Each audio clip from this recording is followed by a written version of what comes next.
Sheep, sheep. Morning, everybody. Today is Sunday, June 18th. Happy Father's Day to all the dads out there.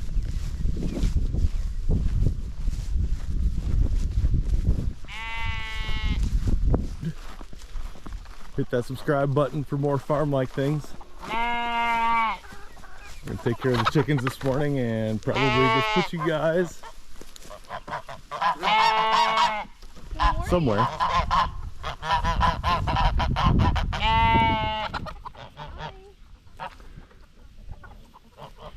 So we might as well address something right away. So we lost Ram. It was about a week ago. A little bit longer, I think. Was it 2 weeks ago? It was on a Sunday. Yeah. Anyway, it sucked. He obviously didn't get better. And anyway, but Betty's doing great. She's super happy. We've got a plan, which we're going to tell you all about in terms of sheep. So stick around for that. But that's the sad news of the day. But it's all happy things from here. So we're going to take care of chickens. This is chicken dressing. Yeah. Hi, Betty. Good morning, Betty. Hi. I'm sorry I haven't given you any attention yet. Good morning. Hi. Yes, that's a good sheep. Get some scratches.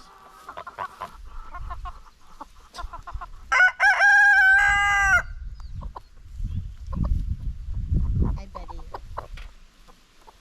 Betty wants a dress too. So, the chickens sometimes will lose their little aprons, and we've been moving them around from chicken to chicken. But as you can see, this chicken has very little actual feathers on the top.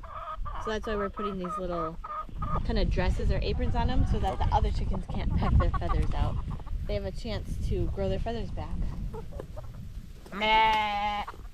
And they look adorable.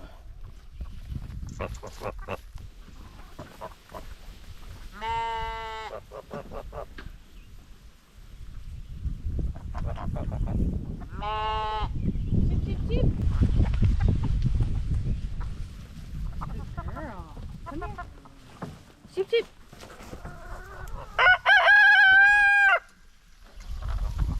Sheep, sheep, sheep. She knows. She knows the leash is coming.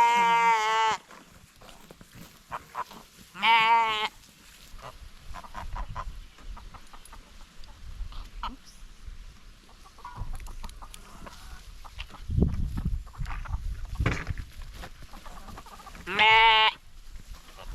Sheep, sheep. Oh, that's a hungry sheep. Go on, sheep. Go on, sheep.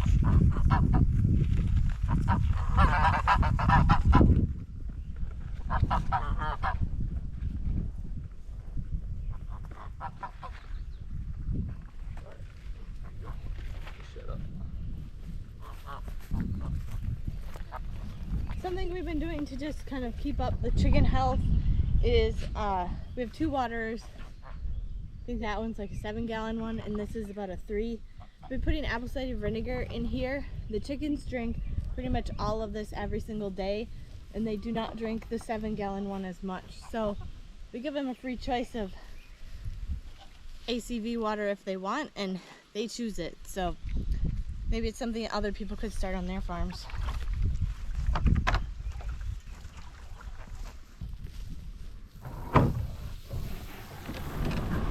Come on, Betty.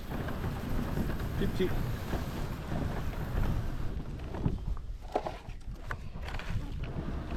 Cheep, cheep.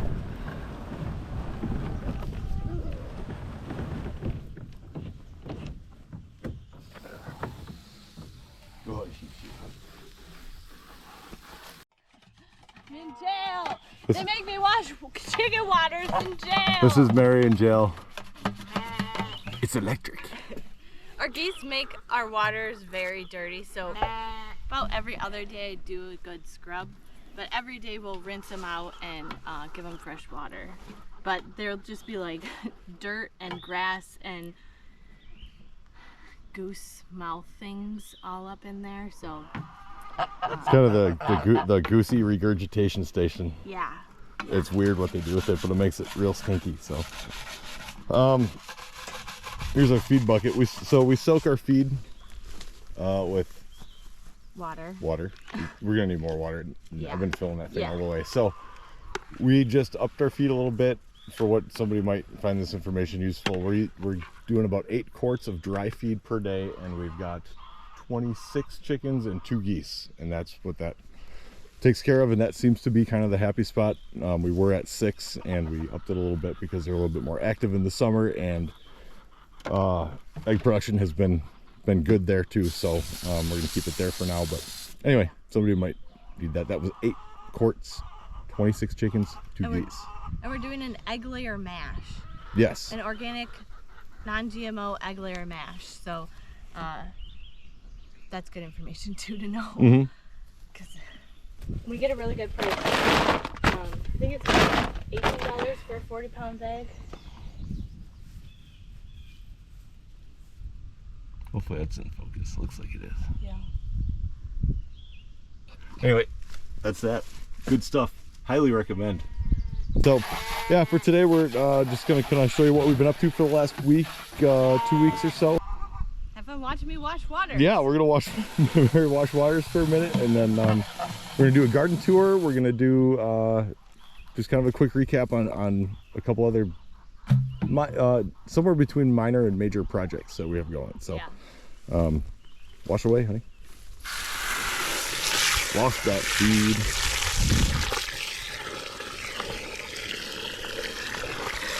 This is the charger we use for our 200 feet of Premier 1 fencing. You got water boot? I have water boot now. So he was just going around in something. Probably chicken poo. Yeah, and then we just leave this outside. I know it gets warm, but I think that the warmth actually helps the sugars to start to start to ferment, and helps start to break everything down, because it looks very different when we come out here in the morning. We could probably put it in the shade, but I really don't think it matters. This is a food grade bucket. Doesn't really matter. At least it's not metal. Yeah, so the way we've been kind of scooting the chickens through the pasture here, they were on this. That fence row ended over here by this rock pile.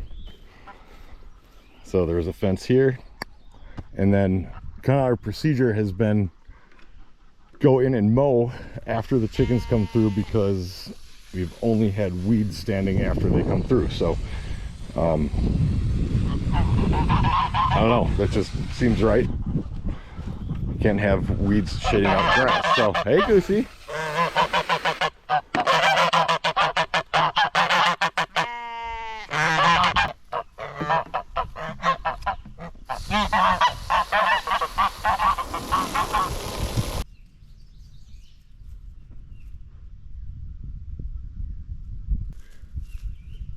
These are our kitchen shelves, 2-inch thick, 8 inches wide. We're gonna put them together to make them 16 deep.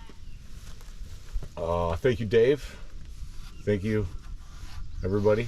Yeah. Ralph and Beth and everybody for the timber. And then we've got some live edge stuff cut here to make sofa tables, end tables, whatever else. Mantle. That may come up. Yeah, the mantle pieces are actually. Oh yeah, they're over on the other side. Over on the other side. Those are what, 8 or 10 thick. Those are Mac Daddies. Yeah. Or 4, maybe 4. But these are black walnut trees that had to be taken down to build a cabin. Not our cabin, a family cabin. And so we put them to good use. Figured it'd be something cool to make something out of them and have them in our house, as well as in the cabin that's being built. Got some shorter stuff down here. And this stuff stinks. I'll tell you that much. It does. It smells very different than other cut wood. But the color is wonderful. It is. I mean, that black, kind of dark grain is very beautiful. You can see where the new growth is compared to the aged, older growth. There's 1 or 2 in here with some real cool knotty pieces. Yeah. I think this one. We haven't really looked at it that closely. Down in the on that one. Yeah. But for the most part, all this bark will just come off as it dries, and that's what kind of makes the live edges. And here is the rest of it. We got more kitchen shelving boards there, or house shelving I should say, but mainly kitchen. And then these two big daddies are the mantle pieces for the cabin that our family cabin that is being built, in which this lumber was taken from. Yeah. That's what I'm trying to say. Spit it out, man. It's early yet. We gotta go get more coffee. And then the logs, or the slabs up here, because it's not fully undercover, but it's in like a good wood drying area, we layered these slab wood to kind of shed water off and away from the wood, so it wasn't constantly getting dripped on by anything. And they're doing really well. I've been checking them, making sure there's no lines of, where these little stickers are. Everything seems to be good. So we're really excited for that project, see how it turns out. It's gonna turn out great. Yeah. All right, we're back out by the chickens. Each morning we've kind of got this system where we tie Betty up to her sheep shack with a leash, so that she isn't able to eat the chicken food. Chicken food has a little bit of copper sulfate in it, which can over time build up in her system, and it can be unhealthy for her. So this is our current setup. We plan on getting another sheep to be friends with Betty.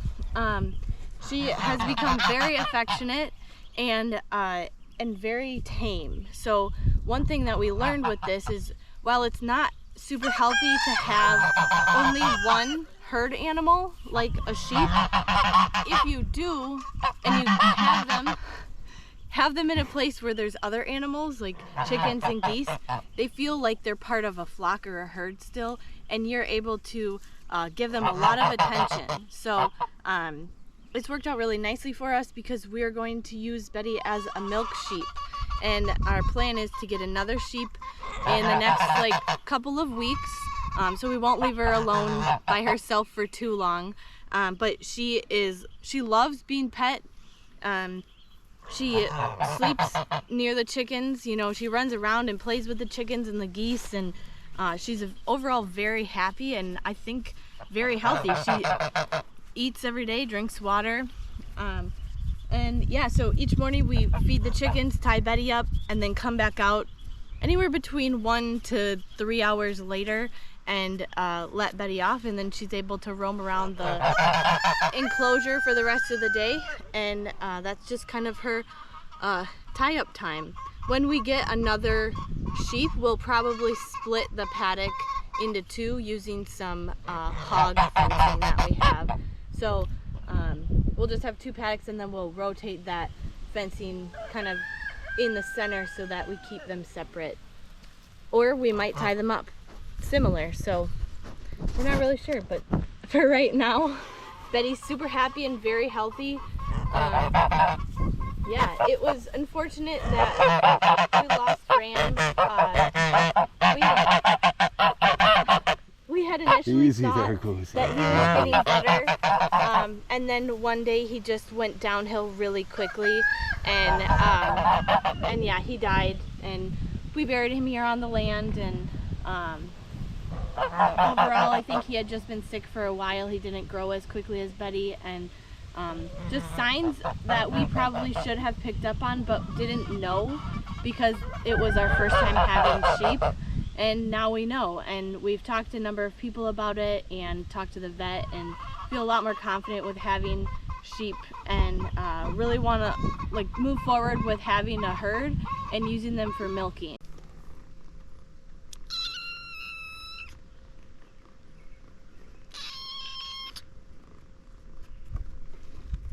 Hi, Peppercorn.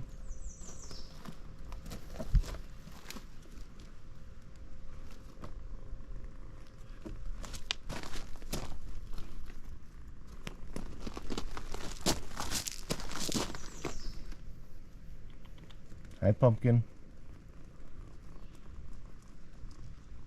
Thanks for all the great name suggestions. Yeah. That's what we went with, pumpkin and peppercorn. Yeah, we really liked the peas, and then also the fact that pumpkin is orange, peppercorn is dark, and then they're both plant names, so a lot of aspects we liked there. Or you can refer to either one as pumpkin corn. Yeah. Or I just say, "Come here, kitties," and they both look. "Come here, kitties."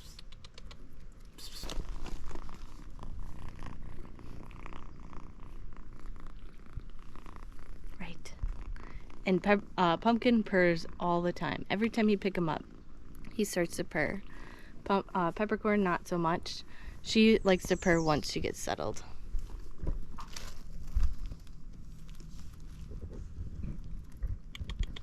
She's never quite sure about stuff. She's gotta go check it out a little more. Come here, kitties.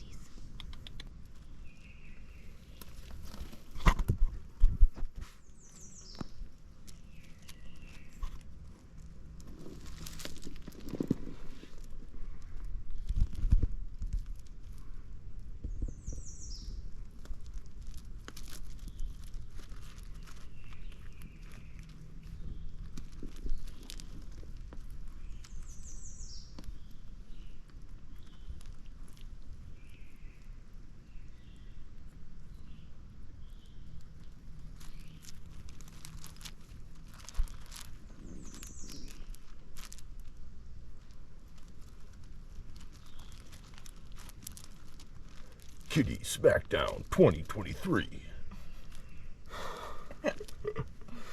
Who will win? I will put you in a headlock and then hit you with my back feet in the face repeatedly. Oh, they play so much. Yeah, and they're very loud compared to like an adult cat. They just run and they make like loud paw sounds on the front porch all the time. Boom. There we go. Take down pumpkin. Pack foot. Score 1. It's gonna go again.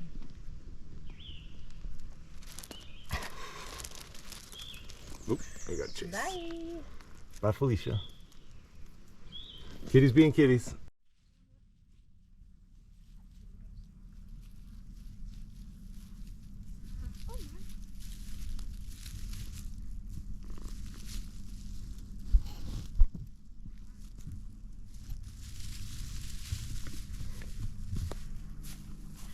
Should we take a tour of the garden? Let's go. All right, so right now we have our laundry hanging up on our trellising, so don't mind that. No undies though. Nope, a Oh, couple okay, pairs. don't look over here. A couple pairs of undies in different places, but almost everything in the garden is planted. We have almost all the starts, mostly vegetables, and a couple of flowers are left, and I have a couple things that I'm going to plant in the high tunnel, but otherwise we're pretty set. So let's start on the south side. We have tomatillos. I started some parsley and dill. There's nothing here, but this is where I started it. We'll take your word for it. I see an empty parsley package. I left it there so I would remember what was here. I believe your story now. Our asparagus is going to seed, and I know there's like male and female plants. I have to look into that again. Our neighbor told me and I have forgotten, but I'll figure it out. This is another purple asparagus that is looking quite lovely. I know I could harvest it, but they say the first couple of years harvest lightly, so all of the herbs are kind of in this row here all the way down, and there's peppers at the very end, and under the trellising to our left here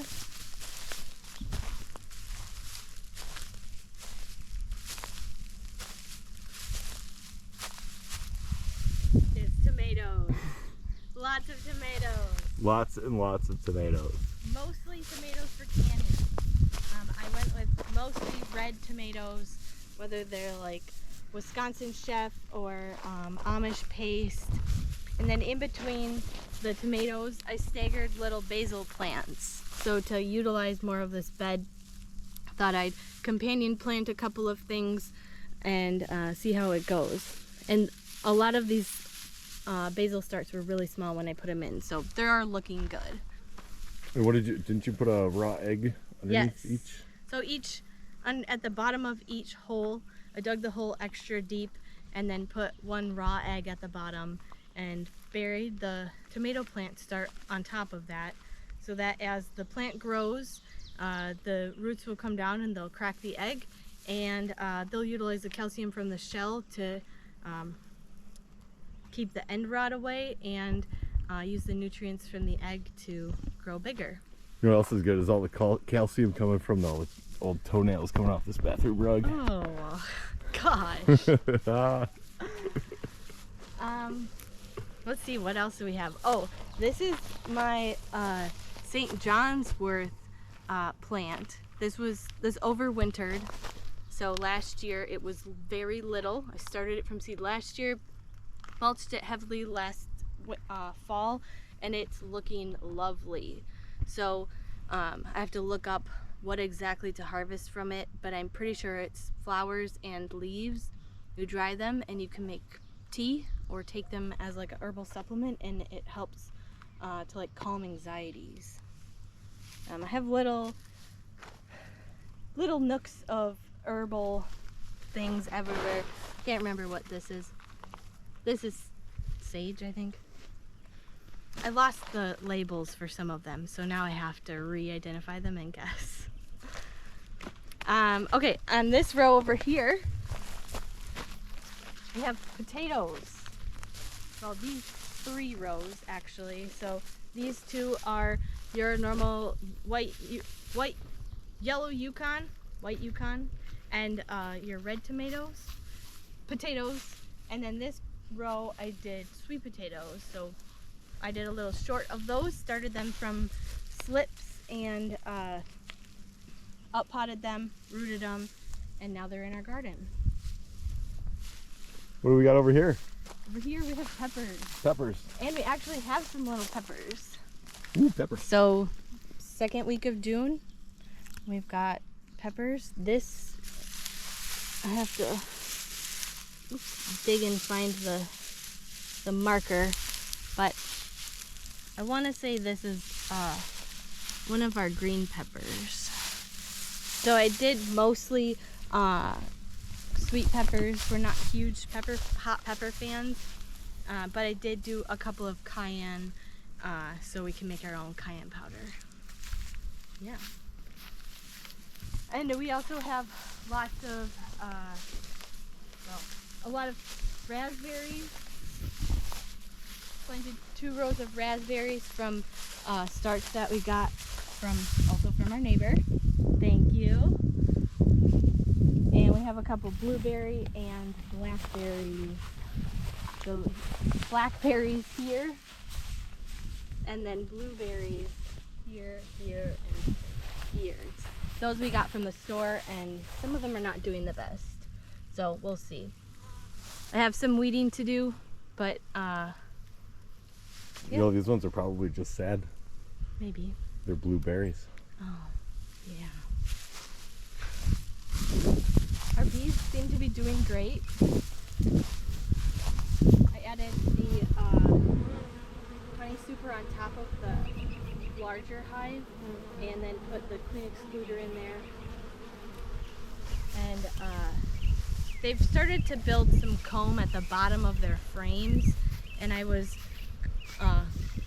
taking some of it off, and that's kind of why there's so many clumped at the bottom. I'm just gonna let them use it as they want to, and then remove it and get that plastic sheet underneath in there, because that will close off that bee space more. The little friend. It's a pumpkin. We've got strawberries over here. Oh, and there's some, I just weeded them, and look at this one. Woohoo! Lord. That's a nice one. It's real pretty. Getting ripe. I mulched with a lot of hay. Because they're strawberries, so you should put a lot of mulch in between them. I think it helps to shade them from the birds getting and seeing the red of the berries and pecking at them. So, ooh, another really fun thing that I did last year was we got a bunch of black walnuts from a neighbor, and I hulled them. So I took the hull or the husk off of them, and I planted a couple hundred in these like 5 beds right here.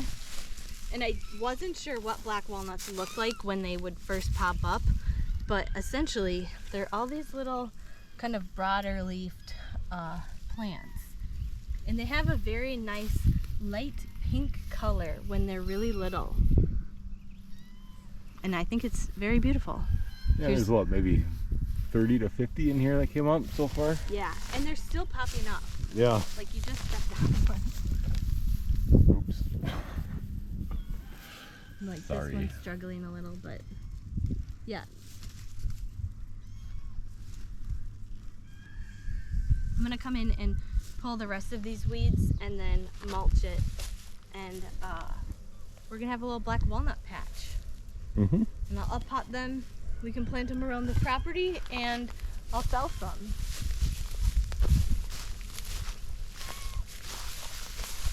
Over here, I did an experiment, and you guys can follow along on this experiment because I wanted to know how hot of soil you could grow watermelon, squash, and pumpkins in. So I took some like very raw manure that I got last fall from our neighbor, and then some other partially decomposed manure from a different neighbor, and mounded it right here and put a little bit of some black dirt on top, and I planted these squash and watermelon and pumpkins in here to see what grows better. Does it grow better in a really high nitrogen, not very decomposed environment, or would it grow better in more like a row that has decomposed soil and less hot of soil, basically? And so it's an experiment. So far, this is winning. I water them the same. They get, for the most part, the same amount of light and everything else. I make sure that every time I water these guys or those guys, they get the same treatment, but the only thing that's different is what they're growing in. So it'll be interesting to see, because oh, look, there's a little baby grasshopper. Hello, young grasshopper. It'll be interesting to see if they like get to the hot part of the, like all the manure, and if they kind of show signs of nitrogen stress or if they don't. So I don't think they will, but it'd be cool to watch it. We're doing science out here, people. Yeah.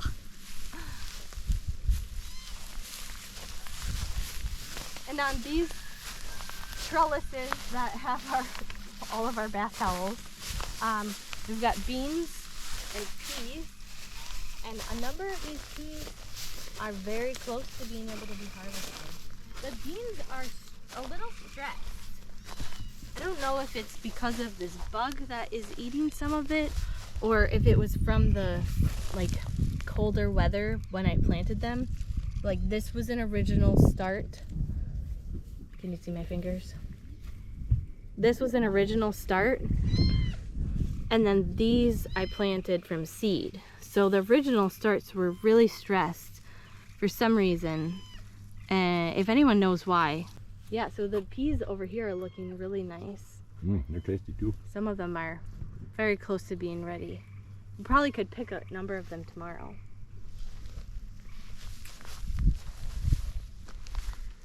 And as we loop back around to the south side,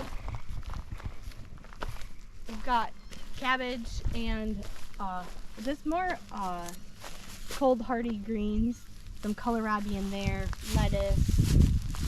And our cabbage is looking, for the most part, very healthy and getting large. I know I planted these very close. It was kind of intentional. I wanted to push to see how close I could plant them and how many I could get out of this one bed to stay under this one row cover. Because when I first planted them, this is the only bed I had, and I knew it was early planting. And I wanted it to be very manageable and all under this one kind of white row cover here. What's in the middle here? Celery. Celery. This is the first time I'm growing celery, and I just, again, cold hardy, wanted it to all be in this one area. And the lettuce here is looking very nice. Also, a neighbor started that. I'm learning that even though they say you can just grow lettuce from seed, it's a lot better if you grow it from a start. Because this was planted at the start, and the lettuce down that you saw earlier was grown from seed. And this is just looking much nicer. Let us pray. Yeah. Let us, yes. All right, so in these two beds we have onions. The majority of these I got from starts from, I don't know, what was it, Blaine's Farm and Fleet? Mm-hmm. And then down here, kind of like in this area, these are ones that I started from seed and then planted as a little start. And they're doing a lot better than the ones I got from the store. So definitely gonna plant more of those next year and rely more on my own stock rather than store stock. Then on this side over here, we're growing some from a bulb or a set, because you can't really see them yet, but if you get down in here, there's little baby onions in here. And I just want to have as much things growing as possible. So we'll see how big these grow. They were planted a little bit late, but overall they're doing pretty good. And then one last thing I want to show people is, it's my first year growing hardneck garlic. And hardneck garlic is very different than softneck garlic, being that it has a hard neck. The cloves are a lot larger, so typically you get like 4 massive cloves. So the ones you get in the grocery store is typically softneck garlic. And on hardneck garlic, you get 2 harvests. So the first harvest is called a garlic scape. So it's this, basically it's their flower and their seed pod. As this grows, you can cut it here and then fry this up, and it tastes like a, kind of like a garlicky onion. Eat it similar to as you would asparagus. And so you get your first crop from your garlic as a scape, and then you get your second crop from the garlic as the actual bulb, the garlic bulb. So I think that's very beneficial to grow kind of this over the soft neck, because you get 2 things from it. And I just noticed that they're all, they're getting big. I think pretty close to when you're supposed to harvest them, probably this coming week. I think they say once it like completely curls, you're supposed to clip them and chop them up, saute them, and they're delicious. Sounds yummy. Yeah. So overall, that's what we have going in the garden. We also have a bunch more squash and viney things over here, but they are not quite that large. It'll be a lot more fun later in the year. But yeah, that's what we have this year for vegetables. Some berries, some random trees, and as we put more things in, we'll probably do a middle, maybe like a end of July update, as again things will be larger and just be a little bit more fun to be harvesting things. We could call this a solstice update. We're 2 days away. Yeah, that's a good So. good way to call it. Perfect. Thanks for the tour, honey. Yeah, no problem. Anna, anything to add on the matter? Nothing. Anna, what's your favorite vegetable? That's a tough question. Okay, what vegetable do you like a lot? Cucumbers. Cucumbers. We have cucumbers growing, Oh, so interesting. Those are neat because they're good as cucumbers, also as pickles. yes. Yeah, I like cucumbers and pickles, so There you go. Good. that works for me. Yeah. There you go. The queen has spoken. Bye!